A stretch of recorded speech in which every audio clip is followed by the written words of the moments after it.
40-an daerah berpotensi akan menggelar pilkada ulang jika kota kosong menang melawan calon tunggal. Dalam rapat yang digelar hingga dini hari, Ketua Komisi 2 DPR RI Ahmad Doli Kurnia menyampaikan kesimpulan sementara tersebut.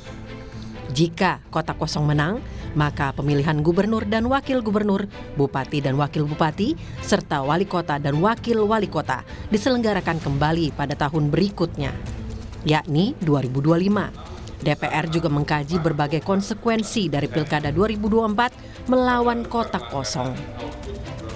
Apakah nanti kalau ada calon tunggal yang kemarin kalah dengan kota kosong, dibuat 1 tahun berikutnya Pilkada, boleh ikut lagi apa enggak? Nah itu kan nanti semua konsekuensi itu harus dibicarakan nanti di sini. Gitu. Jadi yang penting nanti kesepakatan pertamanya itu kapan kita melaksanakan pilkada ulangnya kalau misalnya yang menang kota kosong. Karena kalau di dalam undang-undang itu kan disebutkan di situ bisa dilaksanakan tahun berikutnya atau pada pilkada berikutnya gitu. Nah, kalau saya sekali lagi saya katakan saya lebih merekomendasikan supaya pilkadanya itu tidak boleh lebih dari setahun. Ahmad Doli Kurnia juga menyebut opsi penambahan kota kosong di setiap surat suara tidak perlu. Menurut Doli, sesuai undang-undang, kota kosong hanya disiapkan sebagai konsekuensi dari calon tunggal. Pernyataan ini menyikapi adanya gugatan undang-undang pilkada ke Mahkamah Konstitusi agar dalam setiap pilkada ada kota kosong yang disertakan. Semua tahapan pemilu pilkada ini kan sudah diatur oleh undang-undang, ya. Termasuk munculnya kota kosong itu kan konsekuensi dari adanya calon tunggal. Jadi kita jangan juga memberikan extraordinary aturan gitu loh. Ya kalau ada misalnya tidak ada calon tunggal lebih dari 1, 2, 3, masa kita tambahin calonnya? Sebelumnya, Komisi 2 DPR juga bakal mengkaji kemungkinan opsi kota kosong di dalam semua surat suara. Ini untuk menghargai hak masyarakat di pemilu, baik yang akan digunakan maupun tidak pada pencoblosan. Komisi 2 DPR akan membahas lebih lanjut bersama Kemendagri, KPU RI, dan Bawaslu soal peraturan KPU atau PKPU yang mengatur tentang penyelenggaraan pilkada dengan 1 pasangan calon di rapat berikutnya pada 27 September 2024. Tim Liputan, Kompas TV.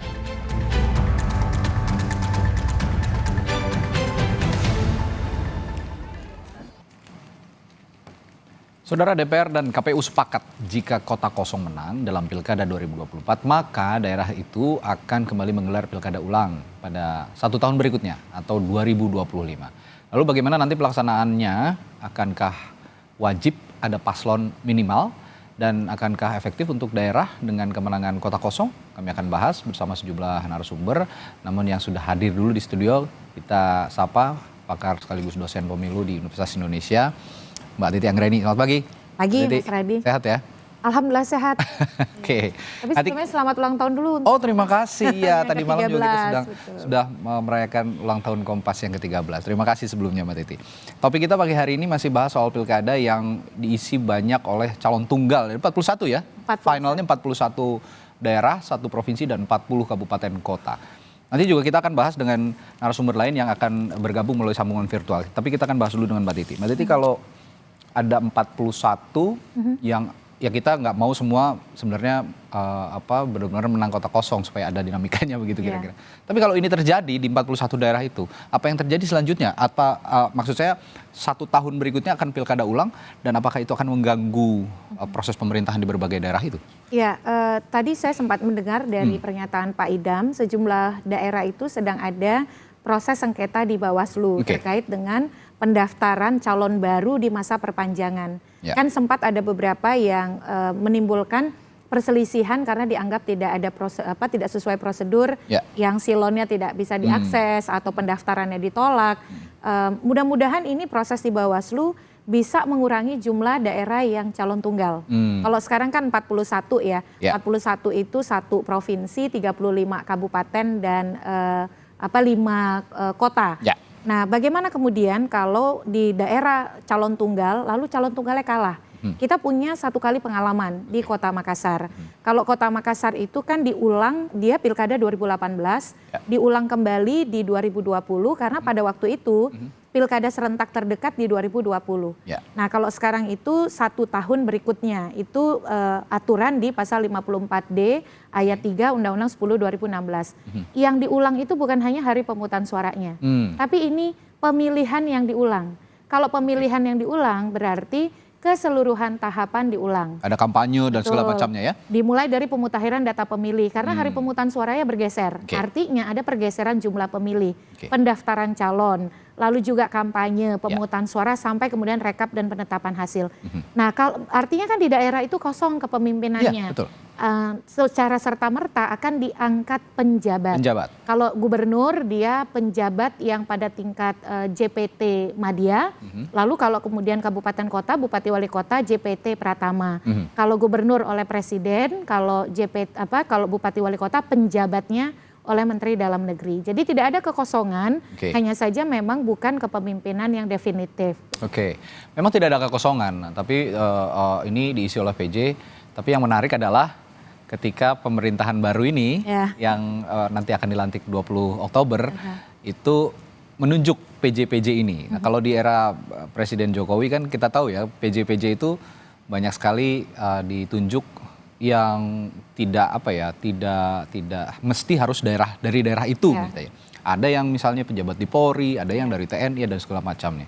Nah, kalau Mbak Titi melihatnya kalau ke depan pemerintahan yang baru, PJ-PJ yang diangkat apakah masih sama dengan pemerintahan sebelumnya atau kira-kira akan ada perubahan nih nanti? Ya, ini daerahnya tidak sebanyak penjabat pada kurun 2022 sampai 2024. Ini limitatif kalaupun misalnya let's say semuanya begitu ya, walaupun tidak mungkin 41 itu terbatas, tapi saya kira Pak Prabowo ini kan pilkada serentak agenda kolosal politik terbesar di bawah kepemimpinan baru.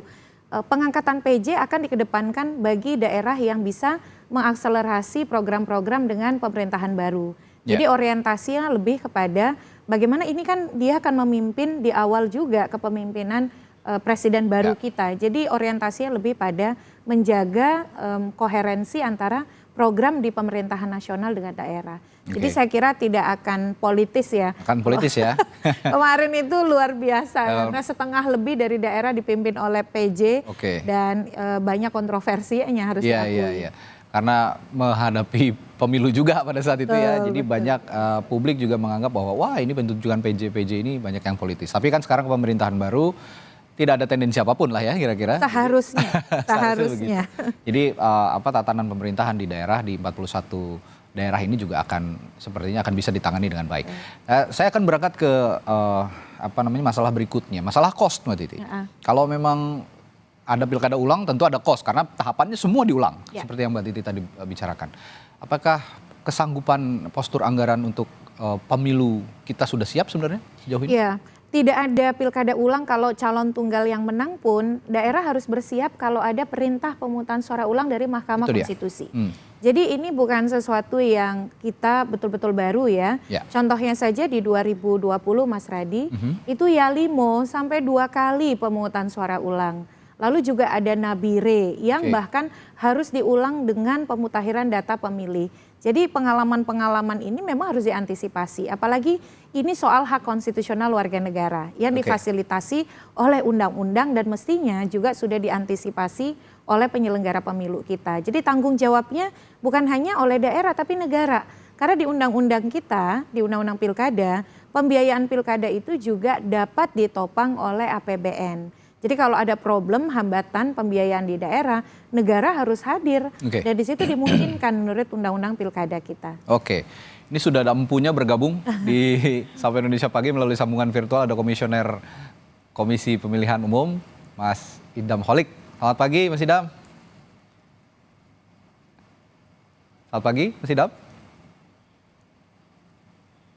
Iya. Sepertinya masih ada kendala teknis.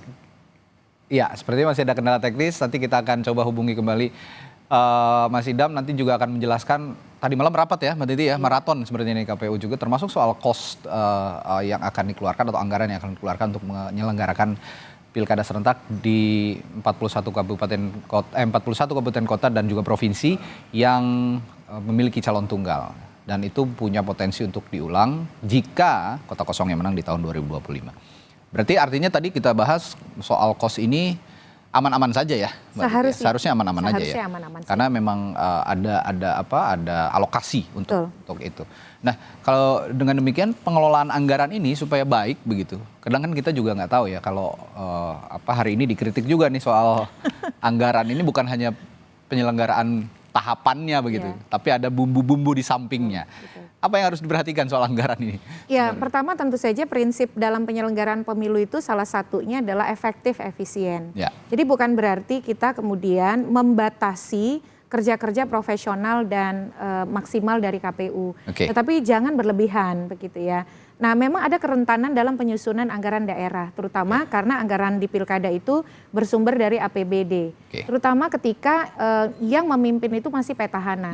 Ada ruang-ruang untuk main mata begitu ya. Tetapi kan karena ini adalah pilkada ulang, pasti atensi masyarakat lebih besar. Disitulah supervisi dari KPU menjadi penting untuk memastikan tidak ada ini pendekatan kerja aji mumpung. Mumpung begitu ya, pilkadanya harus berjalan, maka anggarannya disusun dengan bombastis. Disitulah pentingnya transparansi, keterbukaan, dan akuntabilitas. Anggaran itu bisa diakses oleh publik. Dan yang sifatnya seremonik itu tidak perlulah. Walaupun itu menciptakan lapangan pekerjaan baru, tapi kan itu uang rakyat, pajak rakyat yang kita semua pemilih publik harus mengawasi ya. Efektivitas dan efisiensi bukan hanya anggaran di daerah bercalon tunggal, tapi 545 daerah yang pilkada itu kita semua harus awasi Mas Radi anggarannya. Sepertinya Mas Idam sudah bisa kita sapa. Selamat pagi Mas Idam. Selamat pagi Mas. Selamat pagi. Ya, Mas Idam tadi malam kan maraton sepertinya ya, rapat dengan DPR. Kira-kira bisa kita bisa diungkapkan yang jadi kesepakatan tadi malam apa saja sih kira-kira di dalam konteks pilkada serentak, terutama di 41 daerah yang memiliki calon tunggal, Mas Idam? Pada tanggal 10 September 2024 kami dijadwalkan melakukan konsultasi berkenaan pasal 4D ayat 3 atau berkenaan dengan pengulangan penyelenggaraan pilkada apabila kota kosong mendapatkan suara lebih dari 50%. Dalam rapat konsultasi tersebut disepakati pelaksanaan pilkada yang diulang itu akan diselenggarakan 1 tahun ke depan ya, sesuai dengan pasal 54D ayat 3, dan dalam rapat konsultasi tersebut juga itu ditegaskan bahwa KPU harus segera menyusun jadwal tahapan untuk pilkada yang diulang akibat kota kosong mendapatkan dukungan suara lebih dari 50%, dan diharapkan penyelenggaraan pilkada yang diulang tersebut tidak lama, mudah-mudahan bisa sampai dengan 6 bulan atau 8 bulan. Dan saat ini KPU sedang melakukan kajian, susun jadwal tersebut ya, dan tentunya KPU komitmen agar menyegerakan diselenggarakannya pilkada ulang tersebut karena kota kosong mendapatkan dukungan suara lebih dari 50%. Tadi Anda menyinggung juga soal tahapan begitu ya, Mas Idam. Bagi KPU alur yang ideal untuk waktu pelaksanaan yang efektif untuk 41 daerah yang diisi oleh calon tunggal ini bagaimana sebenarnya? Pelaksanaan pilkada tentunya juga harus memperhatikan yang namanya electoral dispute, atau dalam hal ini perselisihan hasil pemilu di Mahkamah Konstitusi berdasarkan pada peraturan Mahkamah Konstitusi nomor 3 tahun 2024 pasal 4 dijelaskan bahwa pemantau bisa menjadi pemohon. Ya, pemantau bisa jadi pemohon di dalam pilkada, atau kalau sekiranya kota kosong mendapatkan suara lebih besar daripada calon tunggal, maka calon tunggal itulah yang akan melakukan gugatan ke Mahkamah Konstitusi. Jadi dengan demikian, penentuan jadwal untuk pilkada yang diulang tersebut itu harus memperhatikan registrasi perkara permohonan PHPU kada di Mahkamah Konstitusi. Dan berdasarkan pada peraturan Mahkamah Konstitusi nomor 4 tahun 2024, itu tanggal 7 Januari 2025 itu dijadwalkan Mahkamah merilis buku register perkara konstitusi atau BRPK, yang dimana menjelaskan daerah mana saja yang perkara perkara perselisihan hasil pilkadanya diregister. Jika memang ada registrasi atau persidangan PHPU Kada untuk kota kosong, maka tentunya kami harus menunggu putusan Mahkamah Konstitusi. Kami berharap agar sesegera mungkin pilkada yang diulang ini bisa terselenggara karena mengingat keserentakan penyelenggaraan pilkada. Kalau semakin lama tentunya juga akan terganggu, ya, dan semangat penyelenggaraan pilkada 2024 itu serentak. Ya, mudah-mudahan nanti bisa diselenggarakan sesegera mungkin, apalagi bisa sampai dengan 6 bulan. Tentunya kami tetap harus memperhatikan hak-hak calon, ya, ataupun tahapan yang telah diatur dalam peraturan perundang-undangan.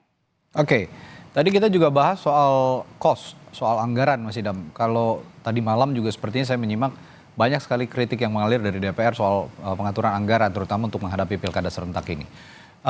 Anggarannya memang kalau dilihat posturnya memadai dan cukup begitu. Tapi kalau ada postur-postur anggaran yang bisa ditekan, tadi juga Mbak Titi mengatakan kalau memang nggak perlu ya nggak usah dianggarkan begitu kira-kira. Ada pos-pos yang bisa ditekan untuk menyelenggarakan pilkada serentak, terutama jika nanti 41 daerah ini yang punya calon tunggal ini menyelenggarakan pilkada ulang di tahun 2025, Mas Idam.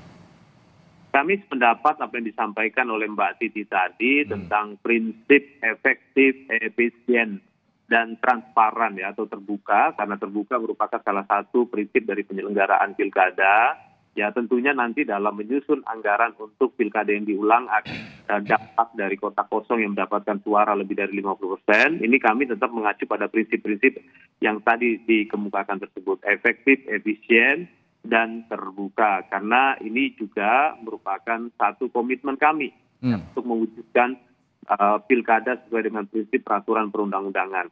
Tentunya dalam menyusun anggaran nanti, ya, kami memperhatikan beberapa aspek, ya, yang jelas jangan karena semangat efisiensi lalu kualitas pilkadanya malah tidak baik.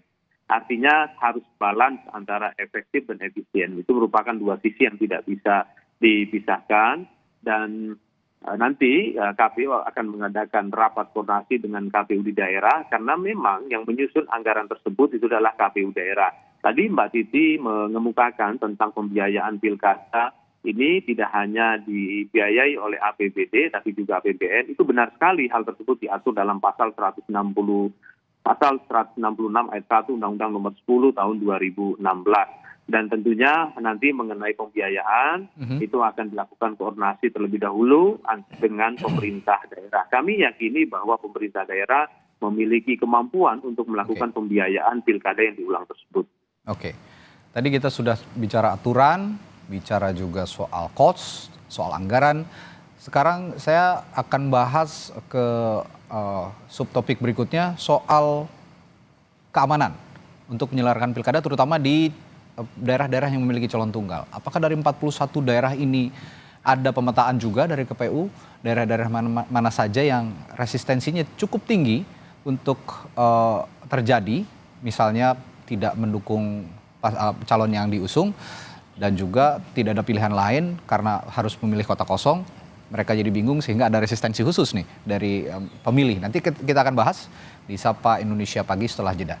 Tetaplah bersama kami.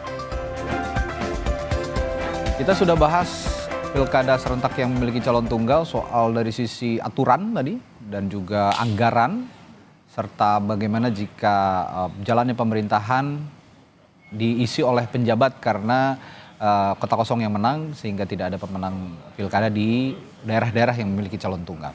Nah, sekarang saya bertanya tadi soal 41 daerah yang memiliki calon tunggal ini, apakah juga harus ada pemetaan terkait adanya resistensi dari pemilih misalnya di daerah-daerah itu? Pemetaan seperti apa juga yang seharusnya bisa dilakukan, Mbak Titi?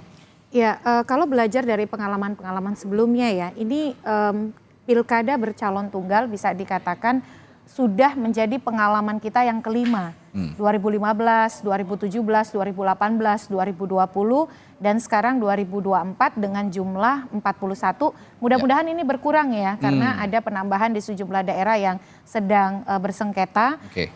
Kita tunggu prosesnya di Bawaslu, tapi nampaknya kepedulian warga itu makin kuat, terutama untuk menunjukkan protes voting atau keberatan pada opsi yang dianggap memutus aspirasi nih Ya. Contohnya saja di Kota Makassar kan kota kosongnya menang. Oke. Walaupun ketika diulang di tahun 2020 calonnya jadi 4. Nah, itu di Kota positifnya seperti Makassar. itu. Dan si calon tunggal berubah konfigurasi, tidak lagi maju berpasangan dengan wakil yang sama. Oke. Itu di Kota Makassar. Tetapi di sejumlah daerah misalnya di Pati, itu ada gerakan untuk kemudian mendukung kota kosong. Karena mereka menginginkan kepemimpinan alternatif. Termasuk juga di Humbang Hasundutan. Itu selisihnya sangat dekat. Karena kan butuh 50% plus 1. Walaupun selisih hanya 1 suara, tetap saja yang suara terbanyak menang. Jadi bisa dikatakan antusiasme yang menunjukkan ekspresi politik sebagai bentuk protes yang disalurkan melalui kota kosong itu makin menguat. Dan kalau kita lihat dinamika sebelum penetapan calon tunggal, contoh di Kota Pangkal Pinang, itu di hari ketika calon tunggal selesai mendaftar, diikuti dengan simbolisasi kota kosong didaftarkan warga juga ke KPU misalnya. Lalu di sejumlah daerah misalnya di Asahan, lalu di Gresik yang koalisi kota kosong dari masyarakat. Nah, hal-hal seperti ini pasti pertama menimbulkan diskursus soal aturan hukum, boleh tidak berkampanye, boleh tidak kemudian memberikan dukungan massa dan lain sebagainya. Jadi KPU harus siap nih dengan aspirasi agar si kota kosong juga difasilitasi. Karena KPU itu memfasilitasi beberapa metode kampanye, pemasangan alat peraga, iklan media massa cetak elektronik, dan debat terbuka pasangan calon. Itu kalau kata undang-undang dapat difasilitasi. Nah, bagaimana mengelola debat yang tidak sekedar ya pura-pura debat begitu ya. Ini juga menarik. Kalau calon tunggal ini debat bagaimana juga nih? Betul. Jadi bagaimana kemudian suasana adu gagasannya tetap terasa. Tentu tidak mungkin dengan kota kosong. Iya. Tapi kan ada suara masyarakat yang juga bisa diterjemahkan melalui tema debat yang bisa betul-betul menggali apakah calon tunggal itu betul-betul merefleksikan kebutuhan daerah. Sehingga masyarakat ketika datang ke TPS, kalau dia suka calon tunggal dia pilih. Tapi kalau dia ingin kepemimpinan alternatif yang dia merasa daerah dan partai punya calon yang lebih baik, dia sah-sah saja dukung kota kosong. Jangan dianggap bahwa kalau mendukung kota kosong tidak sejalan dengan pilkada kita, semangat untuk berdemokrasi. Itulah wajah demokrasi. Demokrasi tidak memaksa. Itulah yang disebut dengan konsen. Dengan kemudian kita boleh menunjukkan dissent, ketidaksetujuan. Kalau kita setuju calon tunggal kita pilih, kita tidak setuju kita coblos kota kosong. Nah, ini KPU saya kira antisipasi soal aturan main ya. Yang meyakinkan publik bahwa jangan sampai KPU seolah-olah berat lebih kepada calon tunggal. Nah, ini bagaimana aturannya bisa setidaknya memberikan keadilan kompetisi itu. Yang kedua ya memang saluran-saluran ketidakpuasan itu jangan sampai mengakibatkan pada hal-hal yang sifatnya mengarah pada kekerasan juga harus diantisipasi. Nah, lalu bagaimana KPU memoderasi antara calon tunggal dan kota kosong ini? Secara aturan apa yang disiapkan, Mas Idam? Ya, tentunya dalam konteks kebebasan berdemokrasi ya, bagi pihak-pihak yang ingin mengkomunikasikan secara publik mengenai urgensi kota kosong itu tidak ada larangan. Ya. Kami tidak melarang dan Bawaslu juga pasti tidak akan menganggap itu sebagai sebuah pelanggaran. Lalu bagaimana? Apakah KPU akan memfasilitasi? Ya, dikarenakan undang-undang pilkada tidak mengatur tentang fasilitasi kampanye kota kosong, maka kami KPU tidak bisa untuk memfasilitasi hal tersebut. Tetapi KPU tidak bisa melarang apabila ada ya warga negara atau sekelompok warga negara untuk mengkomunikasikan itu secara luas. Nah, jika kita merujuk pada pasal 1 ayat 1 yang namanya pemilihan itu adalah pelaksanaan kedaulatan rakyat di wilayah provinsi kabupaten kota untuk memilih. Itu definisi pemilihan. Itulah kenapa Undang-Undang Pilkada tidak memfasilitasi kampanye kota kosong. Karena definisi pilkada di pasal 1 ayat 1 Undang-Undang Pilkada itu adalah untuk memilih kepala daerah dan wakil kepala daerah. Itu yang bisa kami jelaskan. Kalau memang resistensinya itu adalah untuk memilih kota kosong, masyarakat atau pemilih yang memilih kota kosong, ini masih bisa dipahami. Tapi yang harus diantisipasi juga, bahkan kalau resistensinya itu sama sekali tidak datang ke TPS, alias golput gitu ya. Kalau memang calon tunggal ini tidak sesuai dengan harapan mereka dan mereka juga tidak mau menyalurkan suara melalui kota kosong karena mungkin saja ya, mereka sudah jengah begitu. Apa yang diantisipasi oleh KPU, Mas Idam? Ya, KPU melaksanakan kewajibannya, yaitu Oke. dalam hal ini melakukan sosialisasi dan pendidikan pemilih serta aktivasi partisipasi masyarakat. Memang dalam melakukan hal tersebut KPU harus sangat berhati-hati.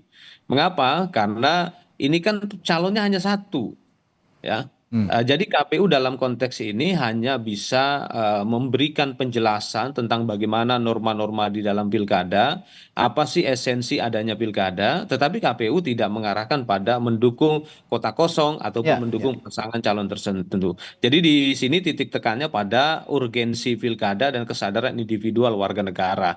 Dan kalau kita mengacu ya pada filosofi etika masyarakat Indonesia, itu kan masyarakat Indonesia terkategori masyarakat yang kolektivis, bukan Oke. masyarakat yang individualis. Ya, Di ya, dalam betul. masyarakat yang individualis itu lahirlah teori politik, teori hukum yang basisnya adalah liberalisme. Titik tekannya pada hak-hak individual. Berbeda dengan di timur di Indonesia yang masyarakatnya kolektivis, itu titik tekannya adalah tanggung jawab sosial, social responsibility. Jadi dengan demikian tentunya masyarakat dapat memahami bagaimana seharusnya mereka menggunakan hak pilihnya dengan bijak. Oke. Ya, kalau bicara tentang hak-hak individual, ya nanti tentunya kita akan apa ya, akan terjebak pada ego ya, Hmm. pada ego-ego warga negara. Tapi tentunya apapun itu undang-undang telah mengakomodasi. Yang jelas pasal 1 ayat 1 yang namanya pilkada sebagai sarana kedaulatan rakyat di wilayah provinsi dan kabupaten kota itu tujuannya untuk memilih. Itu eksplisit dijelaskan di dalam pasal 1 ayat 1 Undang-Undang Nomor 8 tahun 2015. Oke.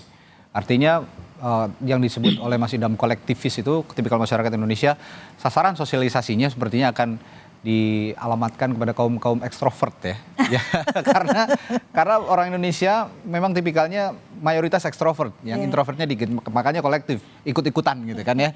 Jangan dong. Jangan ya. Ya. Harus punya pendirian juga. Ya jelas, karena memilih itu kan hak. Ya. Ya, bagaimanapun hak yang harus berangkat dari kemurnian. Oke. Jadi tidak bisa direkayasa begitu. Kalau tentu saja dalam pilkada calon tunggal negara sudah memberikan saluran opsi politik walaupun tidak ideal. Oke. Di mana calon tunggal dan kota kosong. Kota kosong itu merupakan ekspresi politik, disitulah justru kita bisa didengar. Oke. Kita bisa dinilai apakah setuju atau tidak bersetuju. Nah jangan sampai kalau sekedar di rumah ketidaksetujuan itu tidak akan bermakna. Jadi bagaimana membuat ketidakbersetujuan itu menjadi bermakna.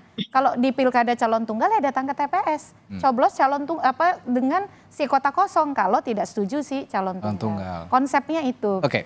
Tapi kalau dari analisis Mbak Titi atau penelitian, mungkin Mbak Titi punya penelitian dari pilkada-pilkada sebelumnya, mungkin di tahun 2017 ya, 2018, 2020. Mereka ataupun daerah-daerah yang memiliki calon tunggal partisipasinya gimana sih? Bagus nggak? Ya partisipasinya relatif rata-rata ya. Rata-rata. Bahkan kalau di pilkada itu memang kecenderungan angka partisipasi dia lebih menurun dibandingkan pileg pilpres. Tapi ini adalah pilkada serentak nasional. Oke. Jadi euforia gaungnya akan berbeda. Walaupun sulit untuk menyaingi pileg pilpres. Karena kalau di pileg itu kan aktornya ratusan. Bahkan kandidatnya saja secara nasional 250.000 lebih. Betul. Nah sementara kalau di pilkada kan orientasinya pada figur. Nah meskipun tidak misalnya fenomenal pilkada Jakarta 2017 yang angka partisipasinya di atas 80%, tetapi relatif masih di atas 60%-an. Nah ini yang bagi kami, bagaimana KPU menempatkan supaya tidak dilihat sebagai corongnya calon tunggal. Ya. KPU itu tugasnya adalah sosialisasi. Walaupun definisi pemilihan adalah dalam rangka mencari kepala daerah, tapi kalau kemudian dalam pilkada calon tunggal rakyat tidak menghendaki sodoran dari yang calon tunggal, dia boleh dikasih opsi kota kosong. Ya. Nah itu juga harus dijelaskan. Nah dalam sosialisasi itu soal dua pilihan, apakah calon tunggal atau kota kosong, dalam sosialisasi harus tampil. Misalnya contoh soal, kalau sosialisasi itu kan misal contoh ya menggunakan alat peraga luar ruang. Itu harus tampil begitu, jangan hanya si calon tunggal. Hal-hal seperti ini kalau Pak Idam sangat paham dengan penguasaan ilmu politik komunikasinya. Tapi jangan sampai di daerah ada distorsi. Apalagi tekanan misalnya politik lokal yang ingin mengarahkan pada hal-hal yang partisan itu harus dikawal oleh Pak Idam dan kawan-kawan. Mas Idam, kemarin saya juga menyimak, Mas Idam, itu ada simulasi ya kalau nggak salah ya di beberapa daerah. Betul. Termasuk ini simulasi termasuk untuk daerah yang juga menyelenggarakan pilkada dengan calon tunggal, Mas Idam? Kami baru akan melakukan simulasi pemungutan suara untuk pilkada satu pasangan calon Oke. direncanakan pada tanggal 15 Oh, oke. September 2024 di Kabupaten Maros, Maros. Sulawesi. Itu Sulawesi dan nanti Selatan, oke. dalam pelaksanaannya ya sama bersamaan dengan simulasi untuk pilkada gubernur yang pasangan calonnya lebih dari satu. Jadi simulasi tersebut itu dilakukan dua kegiatan sekaligus, yang dimana pemilih diberikan dua jenis surat suara, yang satu surat suara untuk pilkada satu pasangan calon, yang satu surat suara untuk pilkada lebih dari satu pasangan calon, dalam hal ini pilgubnya. Oke. Baru tanggal 15 September 2024 di Kabupaten Maros, Sulawesi Selatan. Oke, nah itu untuk saya terkhusus karena tema kita pagi ini calon tunggal, terkhusus untuk daerah yang memiliki calon tunggal, surat suaranya simulasinya nanti akan disertakan pastikan ya kota kosong dan calon tunggal tersebut. Nah, bagaimana KPU juga menjelaskan kepada pemilih nantinya untuk simulasi khusus yang calon tunggal ini? Seperti apa yang tadi telah dikemukakan oleh Mbak Titi, itu benar sekali. Punya bagaimana undang-undang pilkada mengatur yang namanya pilkada dengan satu pasangan calon. Ya. Nah, desain surat suara untuk pilkada dengan satu pasangan calon ini diatur dalam pasal 54C ayat 2. Di sana nanti ada foto pasangan calon dan ada juga kolom foto tak bergambar. Oke. Jadi ada dua nanti. Ya. Nah, itu yang nanti juga dijelaskan oleh KPU pada publik, pada Ya. pemilih gitu ya. Dan KPU juga akan menjelaskan bahwa memberikan suara kepada kota kosong itu sah karena memang itu diatur di dalam undang-undang. Pilkada dengan satu pasangan calon tunggal ini tidak hanya legal tapi konstitusional karena diputuskan lewat putusan Mahkamah Konstitusi. Oke, itu berarti sudah clear begitu ya bahwa KPU juga sama-sama memberikan tempat yang sama begitu untuk calon tunggal maupun juga untuk pemilih yang tidak berkenan untuk memilih calon tunggal memilih kota kosong. Nah, terakhir Mas Idam, ini soal pilkada ulang ya, jika calon tunggal yang di daerah tersebut yang kalah begitu, kota kosong yang menang, itu kan 1 tahun kemudian diulang. Nah, bagaimana menghindari agar tidak muncul lagi nih calon tunggal? Adakah PKPU yang bisa dimodifikasi dari mungkin putusan MK yang terakhir ya terkait bagaimana mengantisipasi daerah-daerah yang 41 ini agar kalaupun diulang jangan terjadi lagi calon tunggal begitu Mas Idam? Putusan Mahkamah Konstitusi nomor 60 ya tahun 2024 itu hanya mengatur ambang batas minimal. Oke. Partai politik ataupun gabungan partai politik. Putusan Mahkamah Konstitusi tidak mengatur tentang ambang batas maksimal suara yang harus dimiliki atau gabungan suara dari partai politik. Nah, ini memang menarik untuk mendesain bagaimana ke depan ya, mudah-mudahan pembentuk undang-undang dapat memperhatikan situasi ini sehingga gabungan partai politiknya itu dibatasi perolehan suara maksimalnya. Nah, kalau ada ambang batas maksimal, saya yakin kota kosong itu tidak ada. Ya, dan KPU dalam melakukan pengaturan tentunya tidak boleh melampaui peraturan perundang-undangan. Nah, berkenaan dengan hal tersebut, ya kami akan melakukan konsolidasi kepada partai politik tentang pentingnya alternatif pilihan politik warga di pilkada nanti ya, jika memang pilkadanya diulang akibat kota kosong mendapatkan suara lebih dari 50%. Jadi kami akan melakukan konsolidasi dan sosialisasi untuk memastikan pasangan calon yang diregistrasi atau didaftarkan lebih dari satu.